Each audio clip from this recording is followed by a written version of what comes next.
Lucifer était le plus beau des êtres célestes. Ses qualités étaient telles qu'il fut rattrapé par le péché d'orgueil. Son arrogance débridée lui fit penser qu'il était l'égal de Dieu et mena une rébellion contre le Créateur.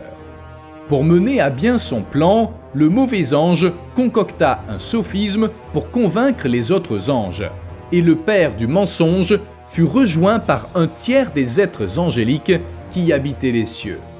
Les entités corrompues de Lucifer affrontèrent les hôtes de Michel et le monde trembla lors de cette grande bataille qui décida du sort de l'univers.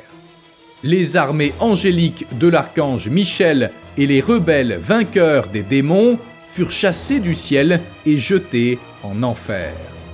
Au plus profond de la terre, Lucifer et les autres princes infernaux s'emploient à corrompre l'œuvre de Dieu. En raison de son orgueil démesuré, Lucifer fut associé au péché capital de l'orgueil. Ces démons et anges déchus attendent les jours précédant le retour du Christ où ils rejoindront l'Antéchrist sur terre et combattront à nouveau les forces du Créateur. Azazel est l'un des anges déchus qui se rebellèrent contre Dieu. Il était beau au début des temps, mais sa magnificence fut corrompue après la chute. Azazel avait une relation charnelle avec les femmes qui vivaient sur la terre. Les fruits de cette union seront connus sous le nom de Néphilins. Les descendants d'Azazel corrompirent la terre et furent emportés par le déluge de Dieu. En enfer, il est le roi des Shémites, des démons qui ressemblent à des chèvres. Azazel, qui était autrefois un ange, devint l'archidémon qui représente le péché capital qui donne la colère. Lorsque l'homme est sous l'influence d'Azazel, il s'adonne généralement à l'idolâtrie. Belphégor est connu comme le démon de la paresse. Selon certaines traditions, Belphégor était autrefois le puissant archange Belphagel. Mais lorsque la rébellion de Lucifer s'est déroulée dans les cieux, il n'a pas rejoint les anges rebelles, mais n'a pas non plus soutenu l'armée d'anges du Seigneur. En raison de son inaction, il fut considéré comme un déserteur et jeté en enfer. Selon saint Thomas d'Aquin, tous les péchés causés par l'ignorance ont pour origine la paresse. En raison de l'influence de Belphégor, les humains préfèrent éviter la fatigue et n'atteignent pas la vraie connaissance. Le diable est représenté assis dans une latrine qui lui sert de trône infernal et ses excréments sont transformés en offrandes. Belzébuth est un démon lié à la figure de Baal, un ancien dieu sémitique de la fertilité, et à Zébud, le dieu des mouches. Ce mélange donna naissance à la figure de Belzébuth, le démon de la peste. Il est considéré comme l'un des démons les plus puissants, juste derrière Lucifer. Sa faim inextinguible fait de lui un dévoreur implacable.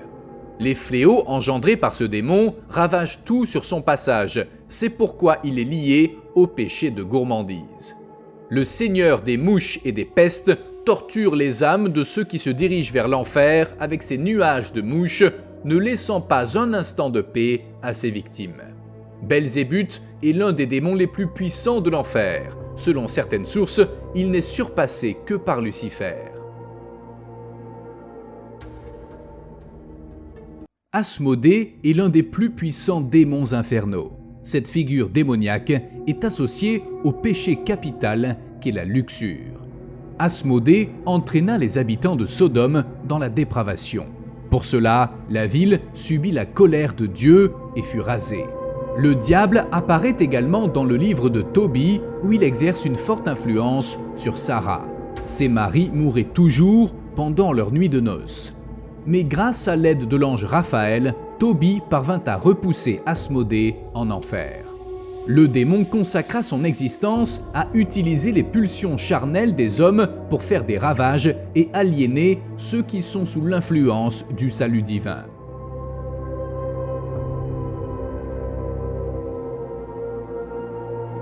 Mammon était une des nombreuses divinités pré-chrétiennes.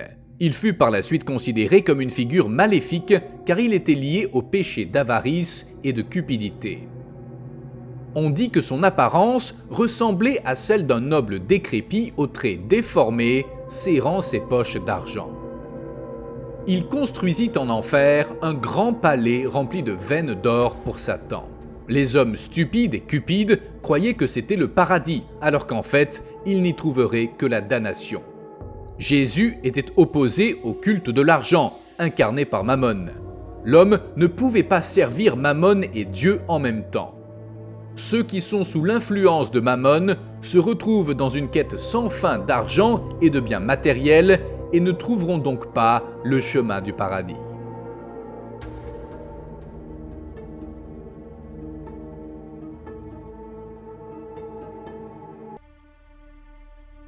Selon l'Ancien Testament, il existe une créature géante dans les profondeurs de l'océan. Son nom est Léviathan. Selon le texte sacré des Juifs et des chrétiens, comme toutes les créatures qui marchent sur la terre, volent dans les airs et nagent dans les eaux, le Léviathan est aussi une création de Dieu. Cette créature est décrite dans le livre de Job où Dieu lui-même décrit ce monstre colossal. La bête ressemblait à un énorme dragon marin. Les hommes seraient consumés par la peur dès qu'ils l'apercevraient. Aucun homme n'est assez courageux pour oser réveiller une telle créature, puisque l'idée de la vaincre ne serait qu'une illusion. Dieu lui-même décrit le puissant Léviathan comme une créature colossale, porteuse d'une puissance incroyable.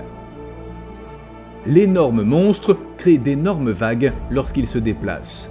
Sa bouche puissante est dotée de dents redoutables, son dos est protégé par des rangées de boucliers si rapprochés qu'aucun nerf ne peut passer entre eux. Le Léviathan a un cou puissant qui projette des éclairs de lumière.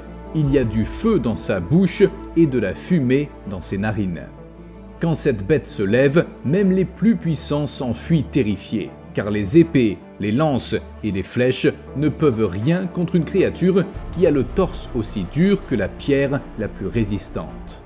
Rien sur terre ne peut se comparer à la puissance du Léviathan. Mais une telle créature doit son existence au désir de Dieu, puisque comme tout être humain, le Léviathan ne peut avoir sa nourriture que par la grâce de Dieu. La bête inspira le philosophe anglais Thomas Hobbes dans son œuvre Léviathan. Selon Hobbes, l'homme dans son état naturel, où il n'y a pas de loi, a tendance à déchaîner une querelle de tous contre tous. Pour éliminer cet état d'anarchie, il faut un pacte social où chacun renonce à une partie de sa souveraineté au nom d'une figure qui a un pouvoir absolu. Cette figure qui aurait autorité sur les hommes serait l'État, qui, en raison de son pouvoir sur les hommes, Hobbes le compare au gigantesque monstre biblique connu sous le nom de Léviathan.